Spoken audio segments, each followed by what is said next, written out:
어머니는 불에 타 죽었습니다. 아버지의 진짜 모습을 본 순간 번개가 어머니를 삼켰습니다. 하지만 뱃속의 아이는 살아 있었습니다. 아버지가 불 속에서 아이를 꺼내 자기 허벅지 안에 꿰매 넣었습니다. 그리고 두 번째 탄생이 시작되었습니다.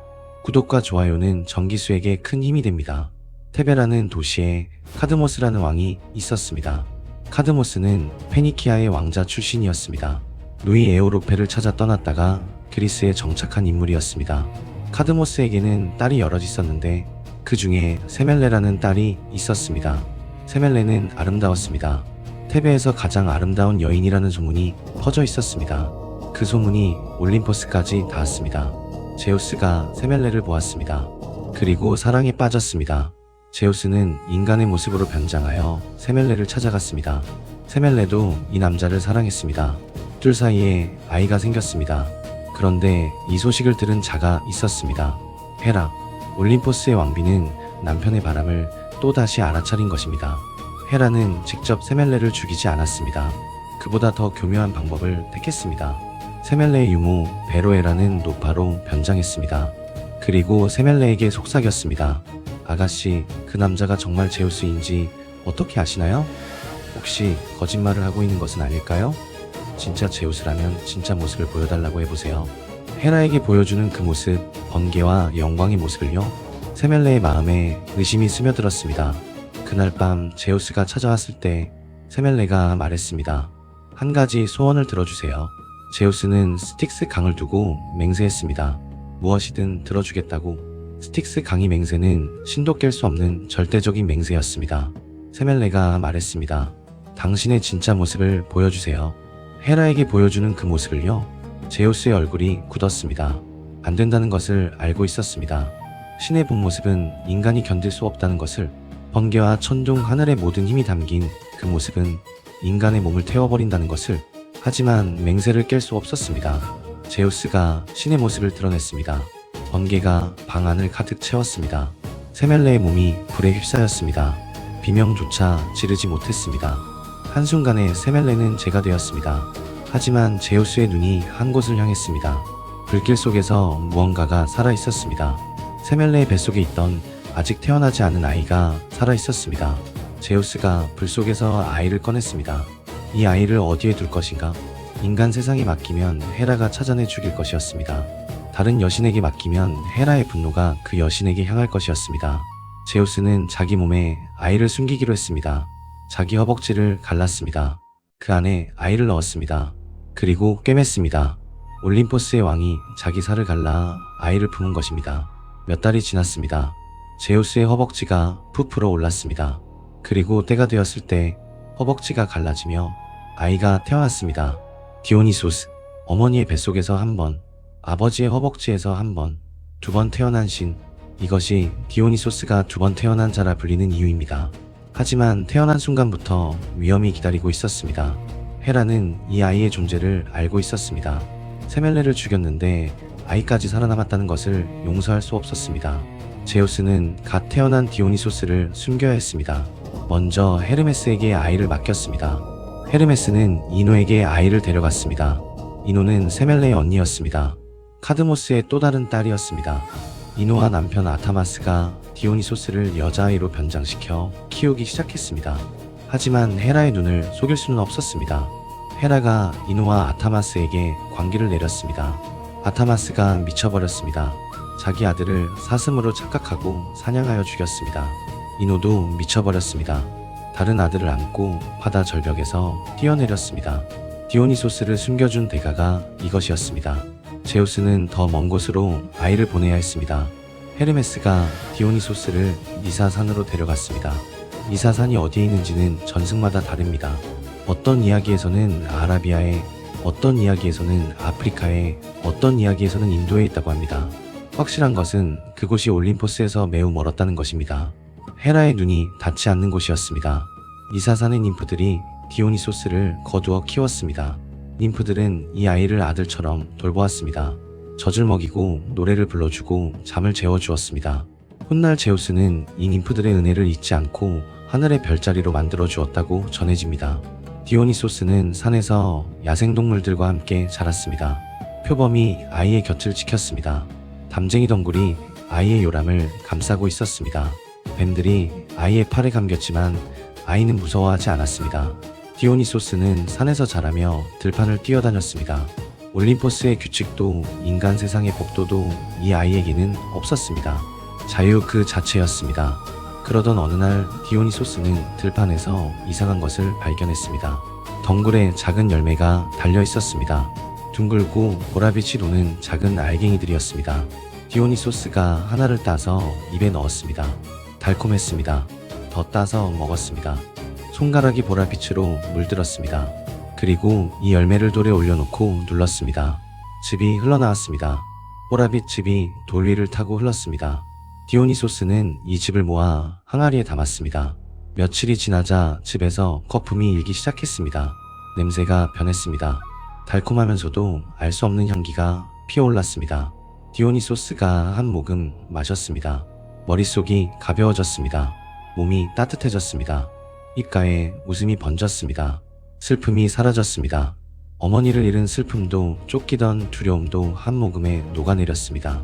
이것이 포도주의 탄생이었습니다. 디오니소스가 세상에 포도주를 선물한 것입니다. 디오니소스는 이 포도주를 사람들에게 나누어 주기 시작했습니다. 마을에서 마을로, 도시에서 도시로 포도주를 마신 사람들은 노래를 불렀습니다. 춤을 추었습니다. 일상의 고통을 잠시나마 잊었습니다. 하지만 포도주에는 다른 면도 있었습니다. 너무 많이 마시면 이성을 잃었습니다. 자기가 누구인지 잊었습니다. 짐승처럼 행동했습니다. 환희와 광기, 축제와 파괴, 해방과 몰락, 이 모든 것이 포도주 한 잔에 들어 있었습니다. 디오니소스는 이 두 가지 모두의 신이었습니다. 기쁨의 신이자 광기의 신, 축제의 신이자 파괴의 신. 디오니소스는 성장하면서 하나의 목표를 세웠습니다. 올림포스, 자기가 신이라는 것을 인정받는 것. 디오니소스의 어머니는 인간이었습니다. 올림포스의 신들 중 어머니가 인간인 신은 디오니소스 뿐이었습니다. 그래서 다른 신들은 디오니소스를 인정하지 않았습니다. 반은 신이고 반은 인간이라고, 올림포스에 올라올 자격이 없다고 디오니소스는 증명해야 했습니다. 자기가 진짜 신이라는 것을, 제우스의 아들이라는 것을. 디오니소스는 세상을 떠돌기 시작했습니다. 그리스에서 소아시아로, 소아시아에서 인도까지 가는 곳마다 포도주를 전했습니다. 가는 곳마다 축제가 벌어졌습니다. 가는 곳마다 사람들이 디오니소스를 신으로 받아들였습니다. 하지만 받아들이지 않는 자들도 있었습니다.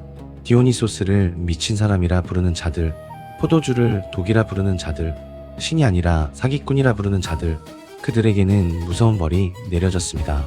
디오니소스의 여신도들, 마이나데스, 포도주에 취하고 신의 힘에 사로잡힌 여인들, 이들이 디오니소스를 거부하는 자들을 찢어 죽였습니다.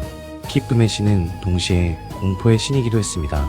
그리고 마침내 디오니소스는 자기가 태어난 도시로 돌아왔습니다. 테베, 어머니 세멜레가 번개에 타 죽은 그 도시. 테베의 왕은 펜테우스였습니다. 세멜레의 언니 아가베의 아들 디오니소스에게는 사촌이었습니다.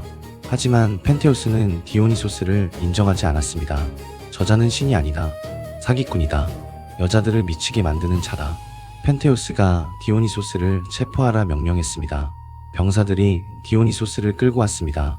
디오니소스는 저항하지 않았습니다. 미소를 짓고 있었습니다. 쇠사슬로 묶었습니다. 감옥에 가두었습니다. 하지만 쇠사슬이 저절로 풀렸습니다. 감옥 벽이 흔들렸습니다. 문이 저절로 열렸습니다. 궁전이 진동했습니다. 기둥이 갈라지고 세멜레의 무덤에서 불꽃이 피어올랐습니다. 디오니소스가 펜테우스에게 말했습니다. 왕이여, 마지막 기회를 드리겠습니다. 산에서 여인들이 무엇을 하는지 직접 보시겠습니까?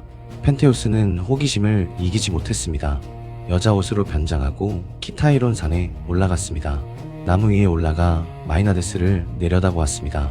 그런데 마이나데스가 펜테우스를 발견했습니다. 그 선두에 아가베가 있었습니다. 펜테우스의 어머니. 하지만 아가베의 눈에 아들은 보이지 않았습니다. 디오니소스의 광기에 사로잡혀 있었기 때문입니다. 아가베의 눈에는 나무 위의 사자가 보였습니다. 사자다, 잡아라. 마이나데스가 나무를 뽑아버렸습니다. 펜테우스가 떨어졌습니다. 어머니 아가베가 아들의 머리를 찢어냈습니다.